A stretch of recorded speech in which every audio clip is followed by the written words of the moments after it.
Quels seront les arbitrages de consommation des ménages dans les mois qui viennent?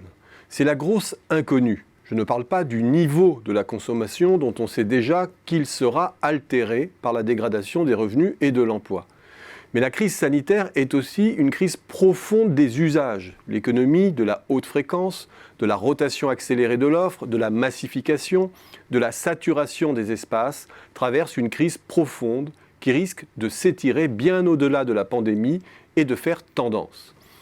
Nous réalisons aujourd'hui à quel point l'agglutinement qui sous-tend bien des modèles de consommation est devenu un problème et menace la survie de pans entiers de l'économie. Et notamment celle du low cost. Car cette économie, ce n'est pas seulement celle de la quantité, des gains d'échelle au détriment de la qualité et de la durabilité des produits, c'est une optimisation de tous les flux et notamment un abord de l'espace qui s'avère plus que problématique. C'est la quête permanente du remplissage à 100% et qui passe par ce que l'on appelle le yield management, une gestion tarifaire dans l'hôtellerie, le transport aérien et ferroviaire qui a pour objectif l'optimisation du remplissage et du chiffre d'affaires. Et dans bien d'autres domaines des services, que ce soit la restauration, les services au ménage, les centres de loisirs, etc., ou plus généralement le tourisme, cette obsession du remplissage est au cœur des business models et de leur survie. Si l'on met bout à bout ces secteurs confrontés à une profonde reconfiguration de leurs process et des usages, restauration, hébergement, transport, services au ménage, distribution, on réalise que l'on a là un pan de l'économie qui est supérieur en poids à celui de l'industrie et que le monde développé est exposé à une crise industrielle majeure, la crise de l'industrie servicielle, la première de son histoire. Nous vivons en grandeur réelle ce que l'on sait déjà. Les services sont devenus un élément moteur de la croissance. Les effets d'entraînement et de diffusion, que nous avons coutume de décrire comme allant de l'industrie vers les services, jouent cette fois-ci en sens opposé. On le voit clairement aujourd'hui à travers les dégâts collatéraux que la crise du transport aérien provoque sur l'industrie aéronautique. Cette réinvention des services et leur repositionnement va être un enjeu clé de sortie de crise. Les ménages se retrouvent aujourd'hui en situation paradoxale. Leur revenu s'est contracté, leur emploi est fragilisé, mais leurs disponibilités financières se sont accrues avec l'épargne forcée du confinement.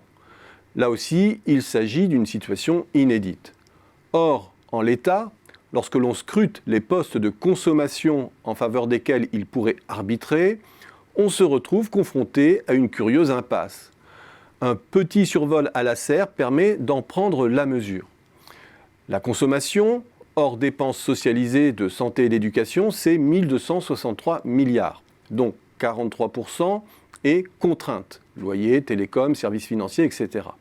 Et 57% de dépenses arbitrables, dont 523 milliards de consommation de biens et 200 milliards de consommation de services. Ouvrons rapidement ces deux grandes catégories de postes arbitrables. Et l'on constate rapidement que côté biens, seuls 200 milliards sont réellement arbitrables. Si l'on tient compte du climat d'affaires très particulier qui règne sur l'automobile et de la stabilité des comportements alimentaires. Ce sont des dépenses ayant trait à l'équipement, à l'habillement, etc.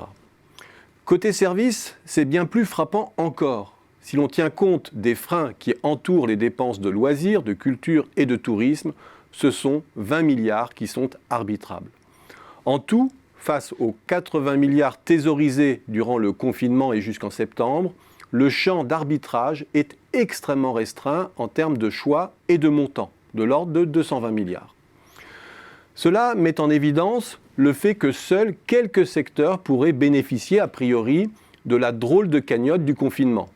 L'effet de manne, lié à une éventuelle des épargnes, pourrait être ample, certes, mais très circonscrit. Cela met surtout en évidence que toute relance par la consommation risque d'avoir un contenu en importation considérable, compte tenu de la part des biens importés dans le panier arbitrable, petit équipement, meubles, habillement, et du très faible poids des services. Mais cela surligne surtout l'importance d'aborder comme il se doit l'enjeu de la crise industrielle des services et l'enjeu de leur restructuration. La montée en gamme, la transformation des business models, la démassification de l'offre sont des défis lourds, au moins aussi redoutables que ceux qu'ont dû aborder l'industrie traditionnelle dans les années 80-90. On connaît le coût en emploi, la durée de ce type de transformation. Mais c'est un préalable indispensable pour que la consommation des ménages puisse impulser la croissance sur le territoire. Car il n'y aura pas de reprise de la consommation sans réinvention de l'offre.